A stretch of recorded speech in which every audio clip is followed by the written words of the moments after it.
Welcome, everybody, to another episode of the Big Doug and Carmi Show, your one stop shop for all things Commanders. It's an Inside the Command Center Friday, and to help us get a little closer to the action, we brought on our good friend Josh Taylor. Josh, what's happening, man? What's going on, fellas? I missed y'all, man. It's so good to see y'all. It is, right? I was just thinking during the intro, it's been a minute since we've had you on. Not that we haven't tried, our schedules just haven't aligned right, so we're pumped to have you on today. Same, man. Real quick before we get into the action, fellas, we've all got our hats on today. This was not something I asked you to come prepared for, but I'm curious, what is the over-under for the hat collection? I have a good 20 to 30 fitted caps. That's what I got, at least. That's what I can't do fitted. Yeah. My head's too big. Oh, for real? It's got to be snapback. It's got to be like trucker style. I think now I'm at 30 to 35. Yeah, I used to always do fitted caps, and then maybe 10 years ago, I switched to the trucker style cap simply because them damn fitted caps got to be like 50, 60 bucks. They are. They're expensive. It's a really bad habit to have. I love it. That's fun. But I was this make me old. When I was Josh's age, as they say, you could get a fitted cap for $20, but that ain't the deal anymore. Hey, Doug, I'm old. I don't know how old you think I am. I'm 31 now. That ain't old, brother. He's grown. He's grown. My back says I'm old. I hear you. Yeah, I'm definitely over the 40. I've got boxes full of hats, so I don't even know which ones I have anymore. But just waiting on some better Washington ones. I've got a couple Washington ones I like. 47 brand is like hands down the best right now, though. But I have like 2 or 3 of theirs. But I'm like, dang, I just want some more like good Washington ones to come out. I agree. All there is the W's right now, or like Commanders with a lot of gibberish on the front. Just keep it simple for me. Yeah, or like the plaid thing. I didn't know what that was. I'm not feeling that. Yeah, no. Jim Nagy posted a picture of the head coach from Dallas last night with his plaid one on and said, "This is what they ought to make the losers of your fantasy league wear it all off season long." Things are terrible. Yeah, I hated them. Josh, the game on Monday night, is it raising expectations too high, or should we be pumped for what's going on here in Washington? I think a little bit of both, but I think we should be pumped just because we didn't think it was going to happen this fast. Like we knew like the playbook was going to open up, like what we saw week 1 and like even in the preseason where it was just like so many screens. People are saying like, oh, Washington's not even like playing real football. Like who knows what they're doing over there. Like we knew that wasn't going to be the whole season. So it just took some time. And I told people like, just be patient. And I'm saying the same for the defense. Like just be patient. It's going to take a little bit of time. But it should raise expectations of like, hey, like Jay Daniels is as good as we were hoping he could be. Like we see it, like we've seen the flash. Now that we know that, like our expectations kind of go up because of that. But we're still a young team in the sense of we just have so many new pieces. I mean, we had the most turnover in the NFL this offseason. There's just a lot going on. Everybody, new coaches, everything. So yes, it raises expectations, but you should be pumped because it's happening a lot faster than we thought it would. We're like, okay, maybe end of the season, middle of the season, we'd start to see like it pick up. But after Monday night, like I can't stress enough like how big that win is. That is a culture changing, like tone setting. I don't know if you saw like Sam Cosmi talking to I did. Brian. Brian on their show, just saying like we're rolling. Like we felt like there was nothing they could do to stop us. Like that's what you want from your offense. And Cosby's doing front flips and shit down the field. Like that's what you want out of your offensive lineman. So it just for so long we're like, hey, I just want these guys to look like they're having fun. Like I just want them to look like they know what they're doing, like with a purpose. And for so many years we haven't seen that. We're already seeing that week 3 of a brand new team. Go ahead, George. So, Josh, does that affect your overall outlook for the season? Like, obviously, Jane Daniels blew up a little bit, getting some national recognition now. We might have a true franchise quarterback potentially. You know, what was your projection going into the season in regard to wins? And do you think the bar has been raised after Monday's game? Well, I'm not raising my bar because I said 9 or 10 and people hated it. Hey, okay. All right, I like it. I said 9 is like the floor for me, and like 10, like I think we could sneak into the playoffs just because when you have a quarterback, anything's possible. But we also have literally the worst defense in the league right now, statistically, coverage-wise. I mean, EPA, you talk everything almost. We're the bottom. Like, we are the worst defense in the league right now. So that, like, obviously holds you back. And I said this the other day, last night. If we can get to, like, middle of the pack, like 15 to, like, 18 in defense, we have a legit shot for people to be like, all right, this Washington team is for real. We need to stop playing like this is the same Washington team we're used to.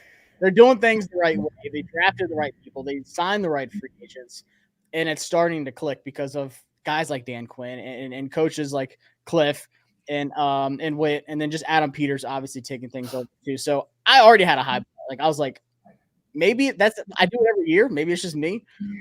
George, I mean, Doug, y'all know, like sometimes I hype this team up too much. Like I thought Sam Howell was going to be like Drew Brees, man. It's a passion. It's all good. No worries. It is. Sometimes that fandom gets in the way of your vision, but I'm at 9 and 10 still. I don't know about y'all. Well, you can ask George. I always pick ridiculously high when we do our scheduled preview show. So I don't know. I think it was 11 last year. I think it was at 10 this year. While trying desperately not to get to 10, I still ended up getting us there. I'm with you. I thought the floor was 7. I thought the ceiling was around 10. The division is down. So I mean, it obviously gives this team an opportunity to be more successful. I gotta tell you, I watched a lot of Jayden. We obviously all off season, we're talking to folks way smarter than us about the quarterbacks. There was mixed reviews on both. I guess I didn't realize what a leader Jayden was in a specific way, and it's obvious to see it. I mean, a guy that goes to each offensive lineman and holds them up, good or bad. We've seen it a bunch this year so far. I really dig it. Have you been surprised at how quickly they've kind of been able to get this thing going, Josh, when there's not really a lot of pieces that you like to brag about on offense? Maybe it's just this is what happens when you've got a dude at the most important position in football. Yeah, it's funny because Jayden reminded me of like the two guys he's closest with, like that he trains with quarterback wise. Like when you talk about character, it is CJ Stroud, another Cali kid, and then Bryce Young, another Cali kid. They always train together. They have the same quarterback coach, and they just have like the same personality in so many ways. Like they're quiet, but they're like so focused on what they do, and they're so passionate about it. And obviously, being an Alabama fan, I saw like how Bryce operated for so many years at Alabama. It was just so impressive. Like, I mean, he seemed like, and obviously things aren't going well for him now, but he just seemed like a 10, 15-year vet in the NFL, like in college, like his first year. And we saw that from Jayden. And you go back to like Arizona State when he transferred and like the video comes out, people are dogging him like, oh, he sucks. Let's throw his stuff away. Mm-hmm. Like how he like had to just like handle all that. You never heard anything from him. He just handled his business. He's like, it is what it is. Like, whatever, I'm doing what's best for me. And he goes to LSU, another big market, even though I hate them.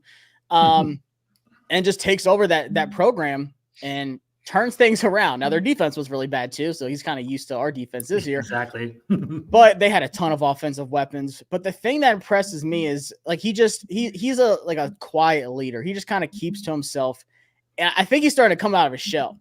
Like when you see him in the fourth quarter, he's like, Cliff, give me the play. Like, let's go. We were going for this. I'm not coming off the field. And you see how that radiates with Terry when he's on the sideline. He's like, yo, throw me that ball. I got you. Like, we got this. Like, and then, like I said, you have the offensive linemen talking that, like the way that they do. It just, they can feed off of him and it just goes a long ways. So you might not like see him like talking all the time to like, you know, the media and out there, like a guy like Tom Brady was, or like Peyton Manning, where they're just like the face. And it's just like, we need to hear from this guy. He's the leader of the team.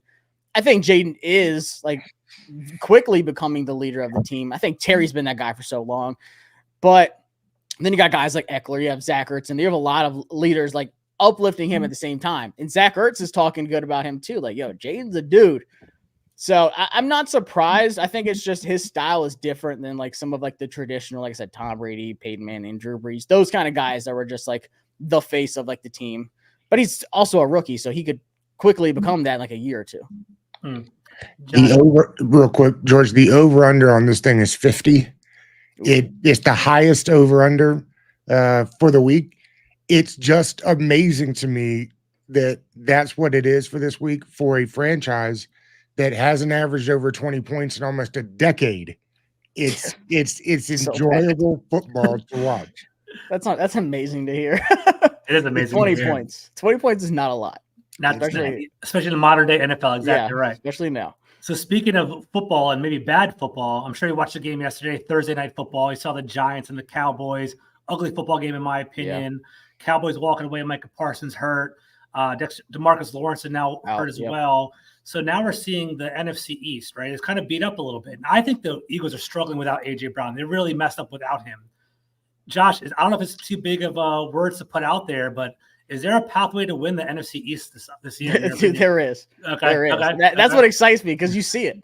The thing that I hate is we don't play the Cowboys and the Eagles till later. Yes. Like I want the Cowboys next week. Exactly. I want them next week. Yeah. But I hate to say that, but like it's honestly like people are like, oh, I want the Cowboys at their best. Like, okay, realistically, yeah, I would love to beat them at their best. But like, no, like they're going into like that was a heavyweight fight, like they just went through. Mm-hmm. I'm ready for them next week. And that's why I was so stuck at 9 and 10 wins. I'm like, because you just don't know about this league. After week 1, you had guys like Cooper Kupp, Puka Nacua. I mean, you had so many big name guys are like out for multiple weeks. Tua goes down for who knows how long. Change everything. They're probably not even going to make the playoffs now. And they're like a lock. Mm-hmm. There's just so much that could happen. Jordan Love, like he might be coming back next week. Like, I don't know, but still like that changed everything for their season for the time being. Now my boy Malik's been balling too, but you just never know. And with the NFC East, the Giants, I mean, we already beat them once with just field goals, which is crazy.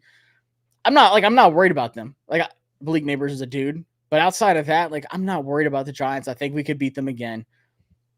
Like, as long as we can split Dallas in the Eagles, I think there's a legit chance because that gives us like 4-4. It just depends what happens with everybody else, obviously. And then like overall record, but there's a legit chance if we stay healthy. Like, knock on wood. I know Eckler's banged up.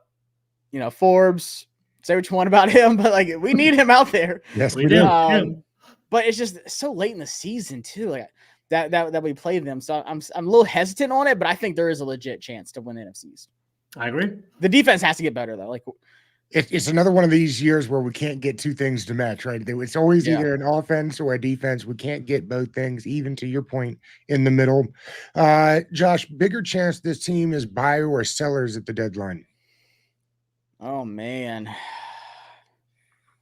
that's a tough one because I could see both to a certain extent. I've suggested both for a while now, but also Adam, like he's shown who he is. He's not gonna go out of he's not gonna go away from who he is. Like he's not gonna say, all right, we're gonna sign Ayuk and give him whatever he wants. Like we're gonna be desperate to build this team.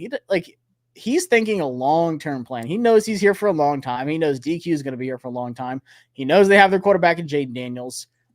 Like he would much rather build for long-term success that can withhold than like say college, for instance, like hitting the transfer portal and just loading up your roster with a bunch of random dudes who probably aren't going to be here after a year or two. And then like go back to free agency, like all the contracts that they had, like Eckler, Ertz, Allegretti, a lot of these guys, well, Ertz was like 1 year, but a lot of these guys, there's like 2-3 year deals. And the first year was so cheap. Second year, if things aren't working out too well, you can kind of move on from certain guys. Rentals. Yeah. So he showed his hand of like how he operates a team. And I love it because he's not going to be desperate. But at the same time, we've also shown we can trade Jahan Dotson. We can get rid of some assets too. I was going to follow up with that. I know Penn State's near and dear to your heart. Yep. I was kind of curious how you feel about Jahan Dotson being traded. I got the helmet right behind me. And do you think so? How do you feel about Jahan Dotson being traded? And do you think Washington has the firepower at wide receivers currently right now? Like looking back on it, getting a third, I mean, that's massive. And I mean, Jahan's not really doing too much right now. Also, it's still super young for him to like, be involved in that offense completely. Yeah. Even with AJ Brown out, you would hope he would be. I think Jahan, I'd still think, and people like will talk so much smack to me about this, but I still think Jahan Dotson's good. I don't think the first year was a fluke. Like, I don't think he just forgot how to play football. I think last year was so bad for him. I think it was like a mental thing. I think his confidence just was shot. You go back and watch the tapes. He was open so many times, but then like when we would go to him, he made some big catches. We also had some like major drops. I think that just got in his head so much. Like when you're just running routes and you're getting open and then you look and your quarterback's on the ground, God knows how many times last year, he's just like, man, like this offense is bad. This is really bad. What do I do? But then also his playing style, like he's not physical. You know, he's not gonna like, you know, get you in his breaking route, like in his cuts, like in his routes, stuff like that, where he's gonna like out physical you. He has to get a separation. He has to, which he can. It's just you're taking away so much from a receiver. Like you want a guy that can do both. Like I think Terry can do both. He showed that Monday. When Jaden threw that ball, he did not stack that DB yet. He was still well behind that DB, and then by the time the ball got there, he was able to, you know, show that long speed. It's not crazy, but it's enough to get past there. And it's just, I don't know, with Jahan, he just didn't have enough of like that physical game, in my opinion, to withheld. And then he's not blocking like on running plays. He's not blocking on screens, stuff like that. So there's no point of him being out there. Like if he's not catching a big ball, then he's hurting your offense essentially. Absolutely. So like I'm not mad that we traded him. It sucked. I didn't really see it coming, but you got a third for it. It feels like a seventh. I'm like, ugh, I don't know, man. Like I'd hold on to him. But right now with our wide receiver core, I'm excited because I think Noah Brown's going to get better every single week. Like I remember going back and watching him on the Texans last year, and then like even watching the Texans this year, there's times where they miss him. Like he was such a reliable target, third downs. Like when they just needed something, he was open. Like there was a couple games he went off like well over 100 yards. And I just remember I scouted the Texans Vikings game from last week, and there's so many times where it's just like Tank Dell and Stephon Diggs just kind of running around, like not really getting open. And that Vikings defense just suffocated them. I'm like, this is where they really miss a guy like Noah Brown who can just get open, be that physical guy. He's tough. He's making these catches across the middle and getting hit. So I like him a lot. Is he going to be like a long-term answer? Who knows? I'm still getting a wide receiver in the first, you know, preferably next year because I like the top of the wide receiver class. But man, Luke McCaffrey.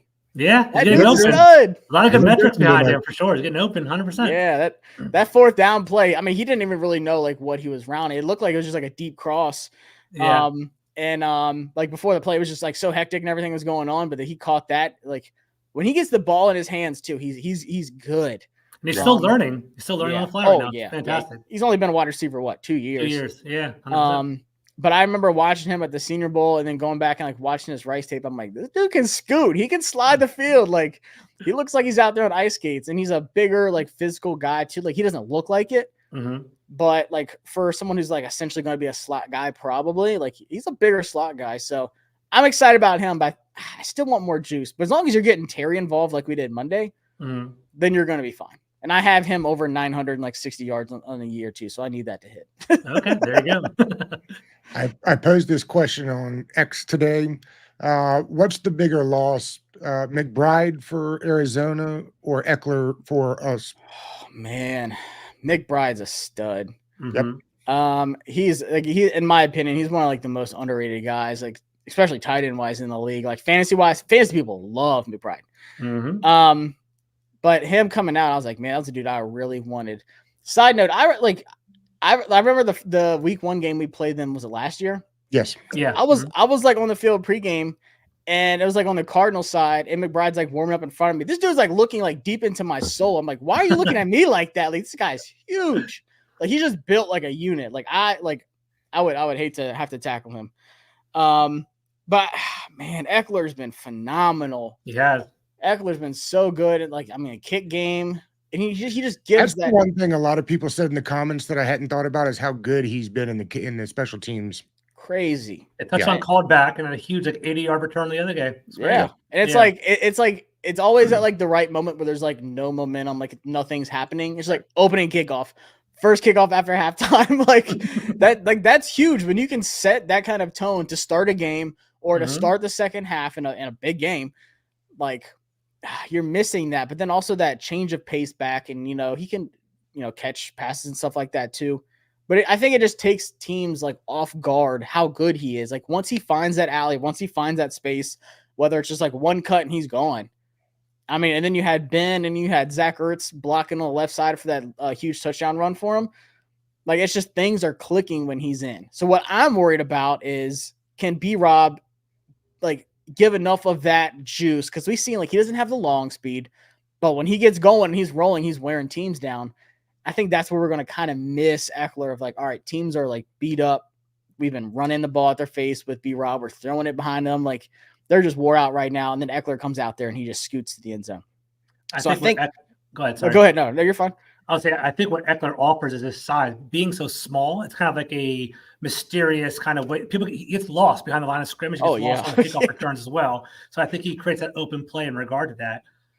So my follow-up question is, with Eckler gone, I'm concerned because I think he was a great change of pace with Brian Robinson. It was like thunder and lightning, kind of a pass receiving back. And you kind of alluded to Brian Robinson is a good receiving back, but you can't put all of that on Brian Robinson, or could you, right? So I'm asking you, who's going to step up in Eckler's absence, in your opinion? Is it McNichols or Wiley or Chris Rodriguez? What are your thoughts on that? Or how,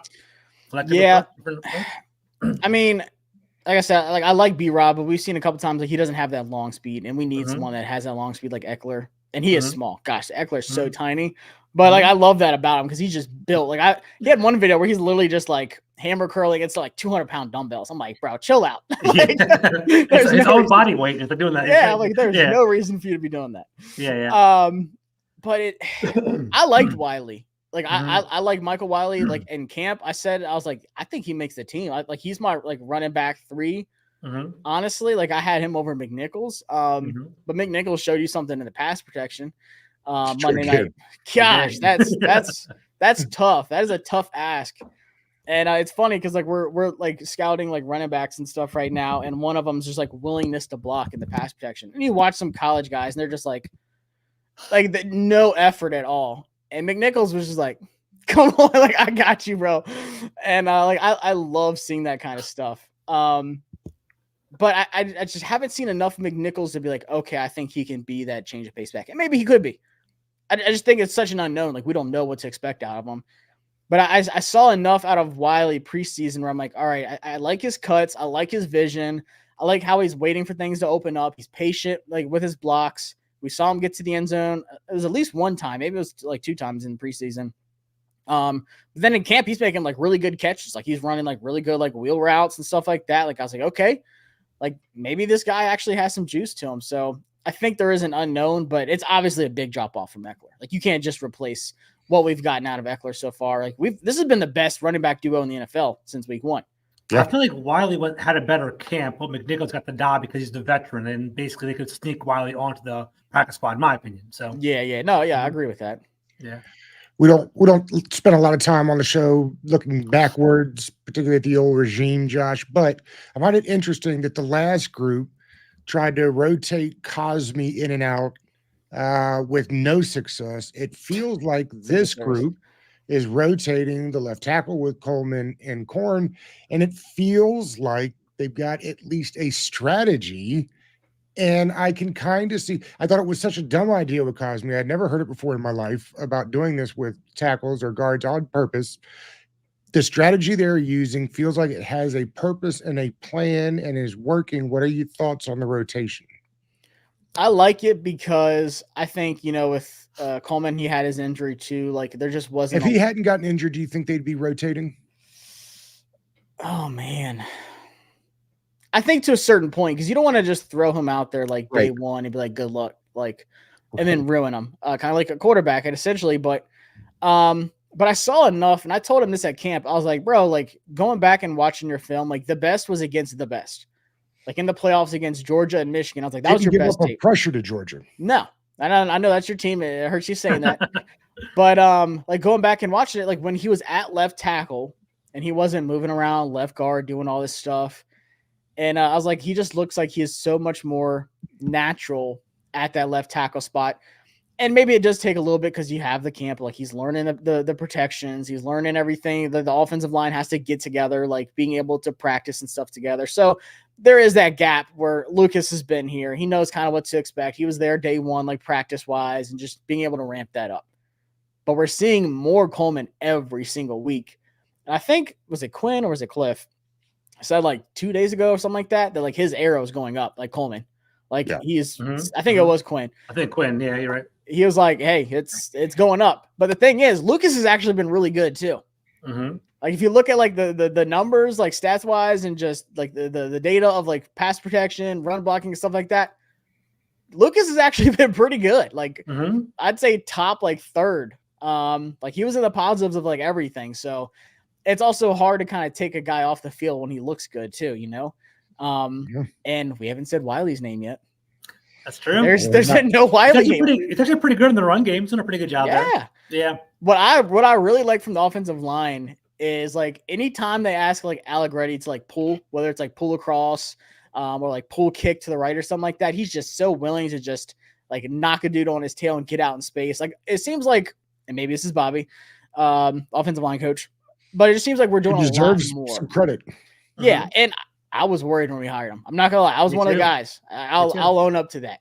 Because I looked at that Giants offensive line, I'm like, dude, they have like Evan Neal, like they have Andrew Thomas. Why is it so bad? Yeah, 100%. Why? You have so much capital. But it just seems like they're doing a lot more stuff. Like I said, a lot more like kicks.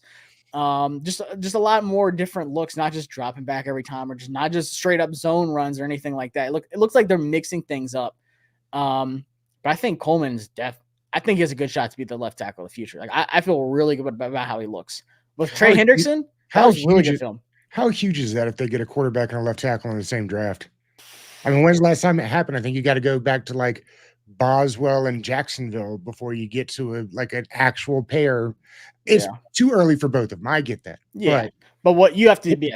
But credit to Peters, though, for both of you guys. We had Jim Nagy on. We had a couple other NFL scouts on here. They were saying that, in their opinion, Coleman was a guard. In their opinion, he's definitely a guard. So the fact that Peters projected him as a tackle and it's actually sticking there is fantastic. Credit to him. Credit to the whole regime. Yeah, I didn't really get the whole guard thing. Like, my buddy Donovan White, he played offensive line in college, MAC championship, and I go to him all the time with offensive line. I'm like, so like when we draft him, I'm like, bro, like watch the film and come back to me and like tell me what you think about this guy. He's like, he's a tackle. He has the hands, like he has the arm, like he has the strength, like the base, the footwork is good. Like that footwork against Cincinnati was nasty. Those drop kicks back into pass protection. I was like, against Trey Hendrickson. Yeah. I was like, so I trusted what Donovan said. I was like, all right, man, like I'm not some like offensive line guru. Like I can't really watch the tape and be like, oh yeah, this guy's gonna be this, blah blah blah blah blah. But I was just like, I don't see how people saw that because the best film I saw from him in college was at left tackle. Like we said, Michigan and Georgia. And then he had Steve Avila, a stud next to him, and then they lost him. So they kind of had to move him around at TCU, just kind of fill in these gaps. They had some injuries and stuff like that too. So I get it. Like that's also a good thing. Like they're showing, hey, that's their best guy on the line. And they have no problem moving him around when needed. But in my opinion, I was like, he's going to be a tackle. I would not want to put him at guard. Like I would much rather him sit at tackle and learn from tackle. They've got a load at D tackle. Would you consider playing one of them at like the 5 technique more often to get as many of those premier players onto the field at the same time? Because the pass rush has been abysmal, I think is nice. They're not getting anything out of Armstrong, who was really their only big time, if you will, free agent acquisition. What can they do? They can't solve much by adding at this point in the year, right? So what can they do with what they've got to help us get some kind of pass rush? Because, the secondary has not been good, but they also build that secondary assuming they're going to get somebody home. Yeah, that's the thing. Like, I want to be so hard on the secondary, but at the same time, quarterbacks have way too long. Like, I was at that Tampa game. Like, I was just looking at Baker. I was like, you cannot let him sit and just move around like this and just pick apart where he wants to go. Like, it's just so getting home is going to help out the secondary a ton.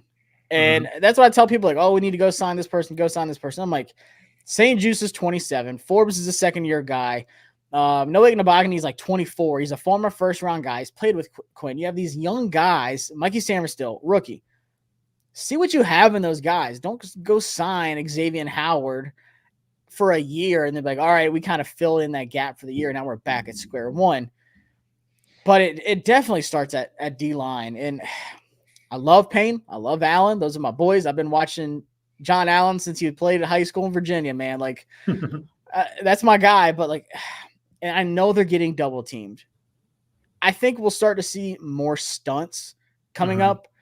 You didn't we really have see a to. lot We of it. can't see less. No, I mean, but that's the thing too. Like, who's the crash and who's the loop? Like, which side are you going to? Is it going to be Payne? I would probably lean more towards like Allen. I would love to see Allen and Fowler. Yeah, if Fowler's the guy looping around because Fowler's got speed. He's got really good get off. When Clelin Ferrell comes back, like he's in my opinion, he's been like the best like pressure guy on the edge. So, like obviously we're missing him now as well. I want to see more Dorrance Armstrong. I was hoping, he's been for a 7th round guy. Like his get off is crazy too. And then we saw Newton, and I remember watching the tape. Shout out to Mason. He posts like the clips. He does. Of, like, awesome.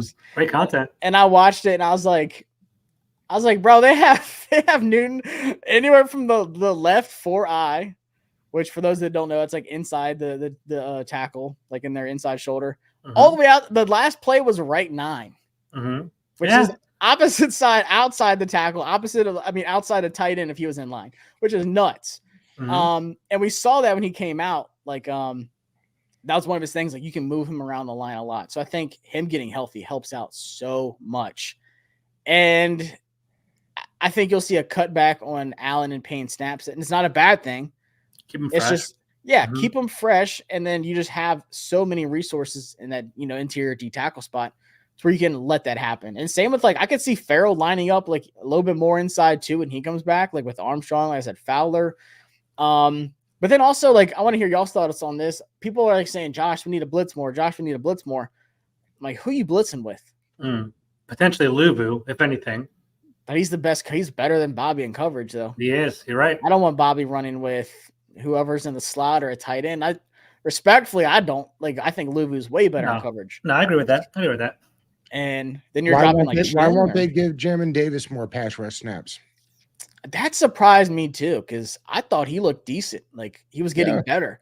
Then no, healthy scratch. I was like, all right.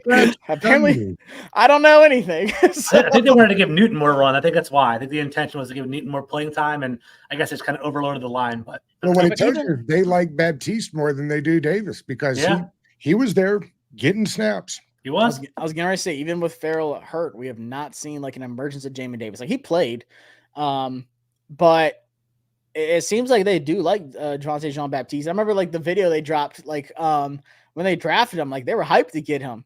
And I honestly didn't know a lot about him. I was like, oh, he played at Notre Dame. I'm watching Benjamin Morrison. I'm watching Watts. I'm watching those secondary guys. I'm not really looking up front. So they were high on him from the get-go. And I think him breaking out would help too. And then same thing as we just said with the D tackles, rotating those guys outside. Fowler, Farrell, Armstrong, and Javontae Jean-Baptiste would be big. I had a question for you, actually. A question from the chat, to be honest. So Arch, one of our listeners all the time, appreciate you, Arch. He talked about how Witt mentioned blitzing Jeremy Chin. I was curious of your thoughts on that. Are you happy with Jeremy Chin so far? Should he be blitzing more? And where's Derek Forrest at, in my opinion? I'm throwing that out there for you too. What are your thoughts? I think that they don't like Derek Forrest at all. Yeah, it sounds like it, right? Just a reminder, if you got drafted by Ron Rivera, they're not going to play you. Yeah, I hate to say it. I think Chin is an interesting one because I think he's getting better. He missed a lot of tackles week 1. Yeah. I was kind of concerned about him, but then the Giants game, he was making some big hits. He was making some plays. What play was it? Who was it? Percy Butler was on. Who was it? Was it Higgins or someone on the Cincy game? And Chin came over and he was in the box. Yeah, I know what you're talking about. Yeah. Chin was well in the box, right outside, and just dropped back and came over and laid that big hit. So that's what I want to see more out of Chin. And if you put him in the box, that's great because he can either blitz, depends how far up he is, obviously, or he can drop back into coverage. So maybe you start doing some invert stuff, but then how much man are you running? So it gets a little complicated. That is true. You have to have the cover too in our defense. You have to have the overhand coverage on us because the corners can't do it on their own. I saw something. Let me pull it up real quick. I saved the picture. It was a football. Who was it? Football Insights put up defensive schemes and stuff like that. Obviously, we're the last EPA. Exactly. But when it comes to cover 2, we've run cover 2 and cover 3 the most. We've run cover 2 22% of the time and cover 3 23% of the time.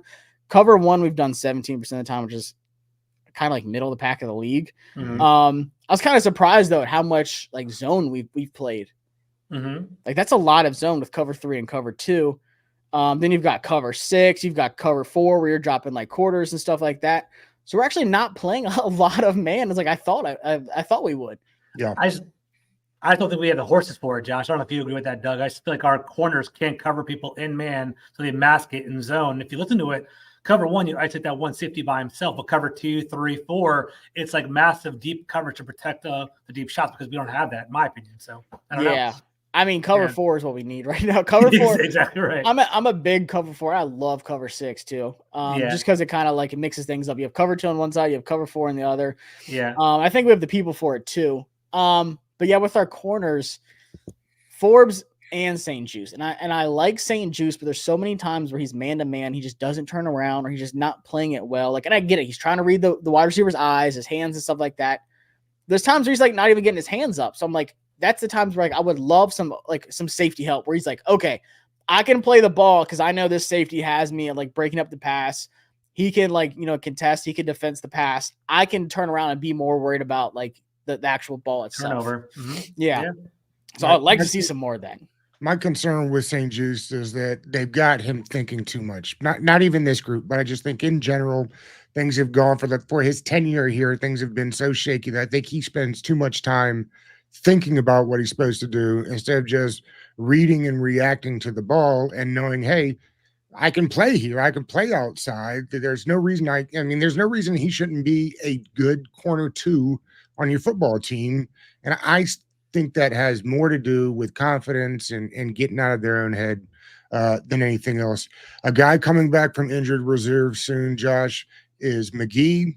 Interesting to say this about a rookie, but when George had mentioned Nagy earlier, when he was on with us after the draft, he said McGee was one of those guys that he really liked.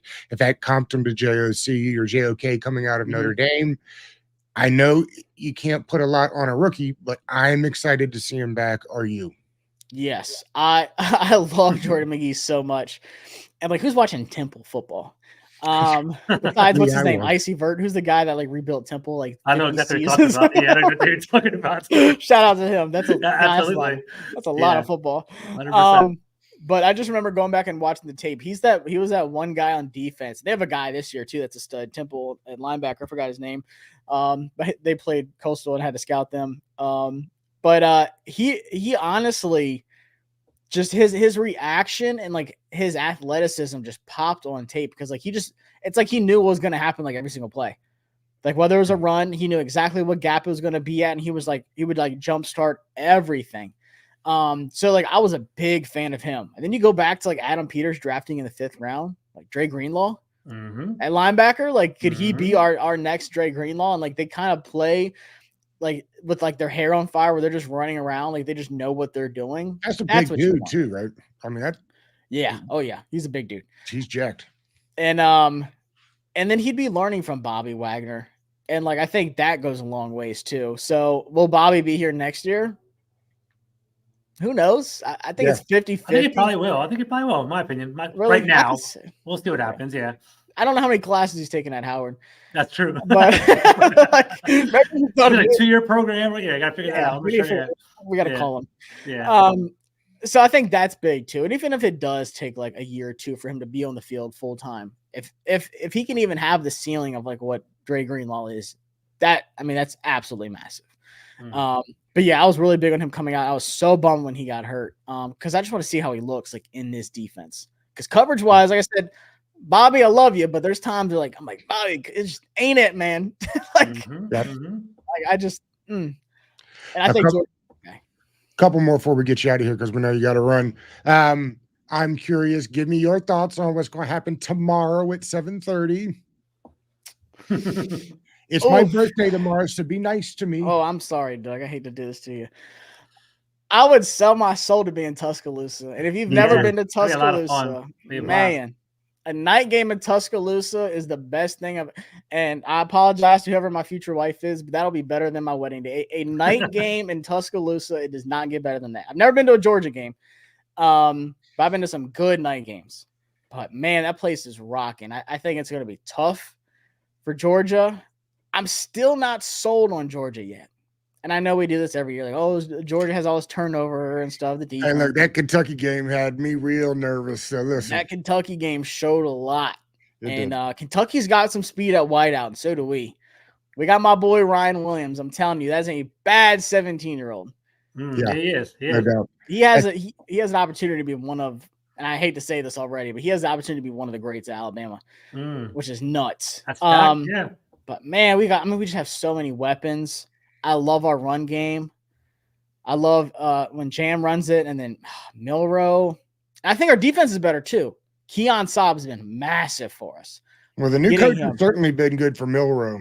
Oh yeah, yeah. I love Kalen DeBoer too. Like if you're going to replace Nick Saban, that's the guy you replace it with. I think Alabama wins 23-20. Okay. I can see that. In the words of Harvey Updike, I just got too much Bama in me. Roll Tide. All right, and finally, what's the key to getting out of Tempe with a or Phoenix, wherever they're at now, with a win? You got to stop Kyler.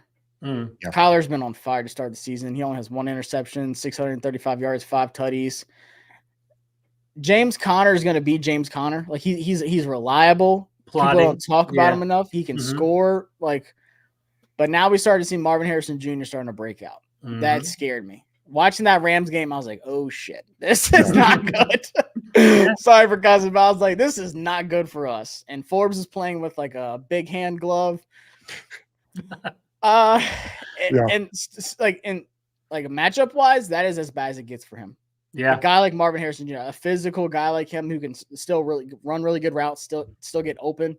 Catch radius, huge. Yeah, big catch radius. Oh, that is a terrible matchup. So I will absolutely be taking the over on Marvin Harrison Jr. Yards, whatever it is. I might even take touchdowns too. I could touchdown score for sure, 100%. Yeah. So it's just. But then if we're not getting to Kyler Murray, there's that one play where it was against the Rams, I think, where he's running around, back's facing the line. He turns around, throws it, and then he turns around early and starts celebrating like he knew. Yeah, that's an awesome play. Yeah. I'm like, bro, so that's what it's going to look like against us. If we're not getting to him, if we're not containing him and getting pressure on Kyler, and you talk about Eckler being small and not being able to see him, it's the same thing with Kyler. People are like, he can't see over the line. I don't think he needs to see over the line.